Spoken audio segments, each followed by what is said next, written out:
Today, we'll dive into our capstone and case studies, applying what we've learned to practical scenarios. This section focuses on exploring real-world cybersecurity challenges, preparing you to tackle complex issues effectively. Let's begin by examining the common types of security breaches that organizations frequently encounter today. It's crucial to understand the different ways data can be compromised and how these breaches actually unfold. First, we have data breaches, a very common and often damaging form of security incident. These involve unauthorized access to confidential information, such as customer data or sensitive financial records. Data breaches often lead to the loss, theft, or exposure of sensitive personal and business information. Next, let's discuss network breaches, focusing on attacks against an organization's foundational infrastructure. This type involves unauthorized access to an organization's internal network,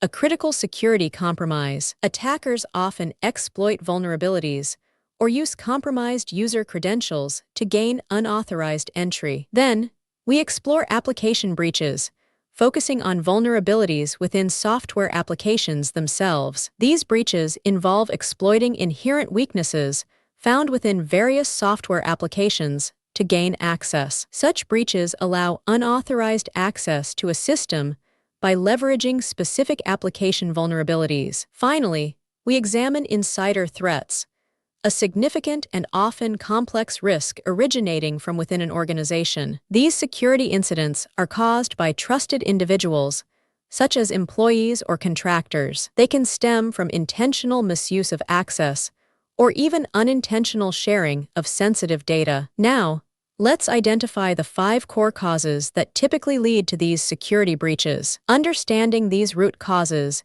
is essential for effectively preventing future cybersecurity incidents. First, weak or stolen credentials continue to be a primary and critical entry point for attackers. Next, vulnerabilities in software provide openings that malicious actors can easily exploit. Social engineering and phishing attacks cleverly manipulate individuals into revealing information. Insufficient network segmentation can allow breaches to spread rapidly across an entire network. And finally, insider threats, as we discussed, pose a unique and challenging risk. Let's now turn our attention to the 3 crucial stages of effective breach response. We'll cover everything from immediate action to the vital steps for long-term recovery. The first stage is immediate response, which requires swift and decisive action to contain the threat. Here, you activate your plan, isolate systems, and notify authorities to contain damage quickly. Next, we move to root cause analysis,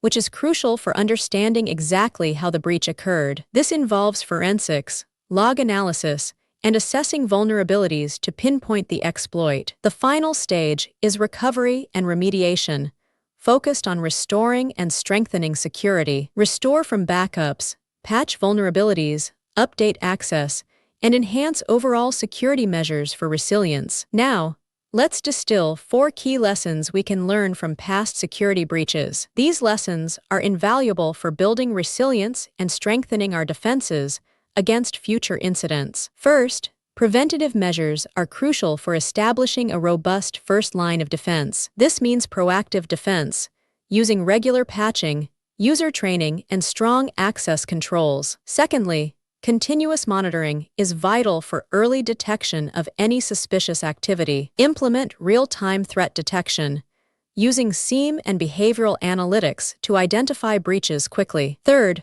fostering a strong culture of security across the entire organization is essential. This involves shared responsibility and empowering employees to report any suspicious activities. And finally, incident response preparedness ensures you can react effectively when a breach occurs. Regularly test and update your incident response plans to minimize potential damage and recovery time. Let's conclude by discussing the critical process of designing an effective security policy. A comprehensive security policy protects assets, sets rules for employees, prevents breaches, and ensures regulatory compliance. Let's explore the essential components that make up a robust security policy for any organization. Think of these as the crucial layers of protection designed to safeguard your organization effectively against various threats. First, we'll delve into the core protections, which are fundamental elements for any strong security posture. Data protection involves classifying, encrypting, and meticulously managing how long you retain sensitive data to ensure privacy. Access control focuses on implementing role-based access, multi-factor authentication, and the principle of least privilege for users. Network security utilizes firewalls, intrusion detection systems, VPN, and segmentation to protect your network infrastructure. Endpoint security covers managing devices, deploying antivirus software, and consistently applying security patches to all systems. Next, we examine the crucial operational and human factors that significantly influence your overall security. Incident response involves planning for prompt reporting, effective containment of threats, and thorough recovery after an event. Security awareness means continuously training employees on emerging threats and reinforcing best practices to prevent breaches. Compliance and auditing ensure adherence to regulations and involve conducting regular security checks and internal reviews. Now, let's break down the 5 key steps involved in a robust incident response plan, or IRP. These steps provide a clear structure for effectively defending your organization against various evolving cyber threats. The first step involves establishing your incident response team and setting up early detection mechanisms for incidents. Here, you define IRT roles and establish systems for early detection, ensuring a swift response to any security incident. Next, we focus on containment, which means quickly limiting the spread and damage of a security incident. This step involves implementing both short-term and long-term measures to effectively limit the incident's spread and damage. Then comes eradication and mitigation, where you remove the root cause and strengthen your defenses against future attacks. Here, you remove the root cause,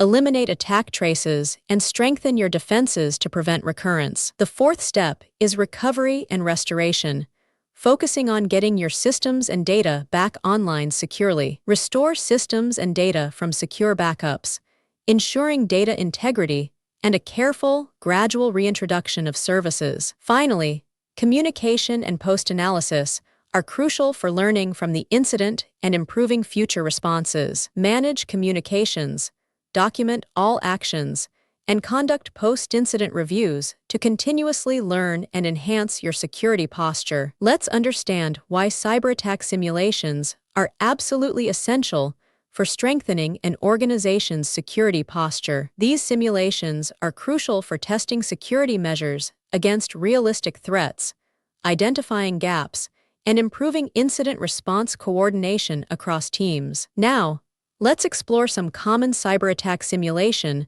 scenarios that organizations use to test their defenses. These scenarios include phishing, ransomware, DDoS attacks, insider threats, and SQL injection, ensuring a comprehensive evaluation of security posture. Let's recap the key takeaways from our discussion on cybersecurity breaches and defense strategies. Here are the most important points to remember, helping you solidify your understanding of these concepts. Remember, security breaches are diverse, often stemming from human error and various technical vulnerabilities within systems. Effective mitigation requires immediate response, thorough root cause analysis, and a complete recovery process. Strong security policies are foundational, encompassing data, access, network, and crucial human factors for comprehensive protection. A well-defined incident response plan, or IRP, is critical for effectively managing and recovering from security incidents. Cyber attack simulations